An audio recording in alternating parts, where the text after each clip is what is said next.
आज त्यांचा पराभव झाला विधानसभा निवडणुकीत, त्याचं त्यांनी शल्य असेल मला माहीत नाही. बच्चू कडूंच्या अन्नत्याग आंदोलनावर मंत्री राधाकृष्ण विखे पाटलांचा खोचक टोला.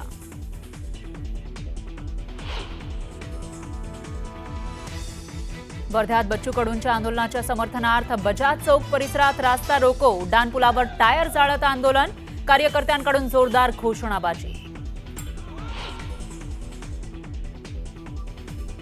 संजय शिरसाट यांनी पदाचा गैरवापर करून 30 कोटीची जमीन 1 कोटी 10 लाखाला घेतली, इम्तियाज जलील यांचा गंभीर आरोप, तर शिरसाट यांचं जलील यांना प्रत्युत्तर.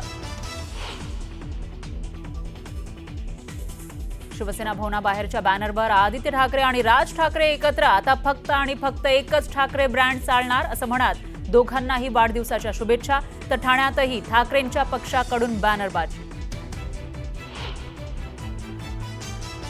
नारायण राणेंच्या नितेश राणेंना कानपिचक्या, मुख्यमंत्र्यांना बाप म्हणणं चुकीचं, मुख्यमंत्री हा जनतेचा सेवक असतो असं म्हणत थेट नितेश राणेंना सुनावलं.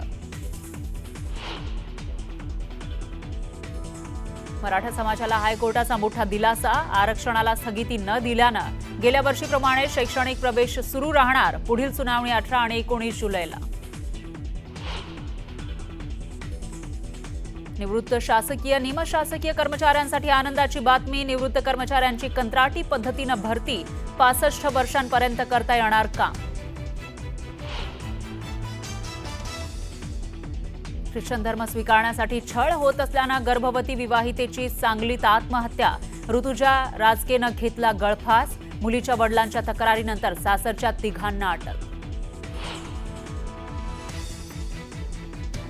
निलेश चव्हाणला 14 जूनपर्यंत पोलीस कोठडी, वारजे पोलिसातील गुन्ह्याप्रकरणी सुनावली पोलीस कोठडी, तर शशांक हगवणेलाही 14 जूनपर्यंत पोलीस कोठडी, शस्त्र परवान्याप्रकरणी खोटी कागदपत्र दिल्याचा आरोप.